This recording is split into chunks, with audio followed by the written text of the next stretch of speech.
This is a man's world. Տղամարդկանց աշխարհ է։ Մուտք գործելիս դու պետքա գիտակցես, որ այդ հարվածները լինելու են, պետքա հարված ընդունել կարողանաս եւ ինքդ հարվածել կարողանաս։ Դու մտնում ես մի ոլորտ, որտեղ խաղի կանոններ մեծ հաշվով չկան։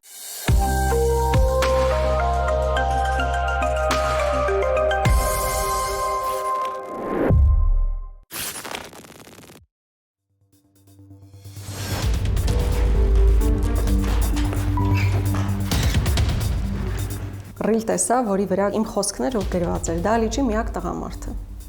Ու դա ես հասկանում եմ իրանք ինչ են ուզում ասել, որ համարձակություն եւ այլն, հա, ինչ որ տղամարդուն բնորոշ ինչ որ հատկանիշներ ինձ վերագրելով։ Բայց այդ են կոմպլիմենտն է, որ անում եմ, որովհետեւ դեռևս սոցիալ-հոգեբանական առումով մեր հասարակության ընկալումներով կինը չի կարող լինել այնպիսի առաջնորդ, չի կարող լինել համարձակ եւ այլն։ Հետեւաբար երբեմն ավելի հեշտ է կնոջը վերագրել տղամարդուն բնորոշ հատկանիշներ, նոր սկսել ընդունել նրա ասածը։ Պարոն Ռուբինյան, ես ոնց հասկանում եմ, մեր առաջին հանդիպումը շատ տրավմատիկ է եղել ձեր կյանքում։ Այնքան տպավորիչ, որ տենց ելույթ չկա, ինձ նայելուց դա չասեք, այդքան տրավմատիկ ազդեցություն եմ ունեցել ձեր կյանքում։ Իմ նկատմամբ թիրախավորումները պերիոդիկ բնույթ ունեն, այսինքն այնպես չի, որ մի օր անում են, մի տարի մոռանում են, հատկապես յուրաքանչյուր հարց ու պատասխանից հետո դա հատուկ սրվում է, որովհետև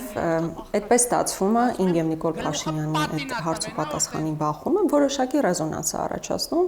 ինչը սկսում է համակարգ այնտեղ աշխատում ֆեյքերի եւ ոչ միայն ֆեյքերի, որոնք սկսում են ինձ թիրախավորել։ Դու ինքդ քեզ կարող ես պաշտպանել, եթե այդ քո գիտակցության մեջ դա կա, որ քեզ թիրախավորելու են, չվախենալ դրանից։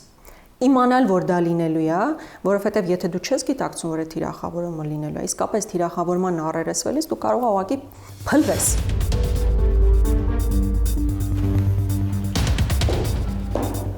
Ես չեմ կարող ասել, որ ես քարից եմ։ Այն տիրույթը, որը իմ մայր լինելու տիրույթն է, այո, այդտեղ ինձ վրա ազդում է։ Բայց որ ասեմ, դա փոխում է այն վարքագիծը, իհարկե չի փոխում։ Այո, ազդվում եմ, նեղվում եմ, որովհետև իմ ընտանիքի որևէ անդամ չպետք է թիրախավորվի իմ գործողությունների հետևանքով։ Իմ տղան հիմա այն տարիքում է, որ բավականին հաճախ կարող է տեսնել այդ ռիլերը, այդ գրառումները։ Հիմա ակնհայտ սուտ տեղեկատվությունը կարդում է, հարցում է ինչու են դա անում։ Իրեն բացատրում եմ, որ սա միջոց է ինձ ճնշելու, որպեսզի ես այլևս չխոսեմ։ Հիմա ես նաև իր աջակցությունն եմ խնդրում, ասում եմ, խնդրում եմ տղաս, ուշադրություն մի դարձրու։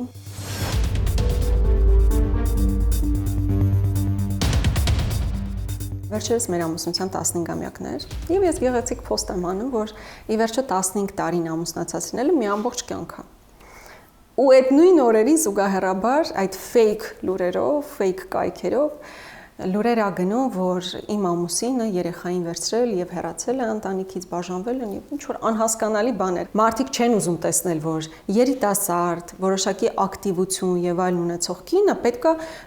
նորմալ ընտանիքում չեն ուզում դա անցալեն։ Ընդհակառակը ուզում են թիրախավորել, բայց իրականում ինչքան թիրախավորում են կնոջը կամ որևէ մեկին, մարդիկ ավելի ուժեղանում են։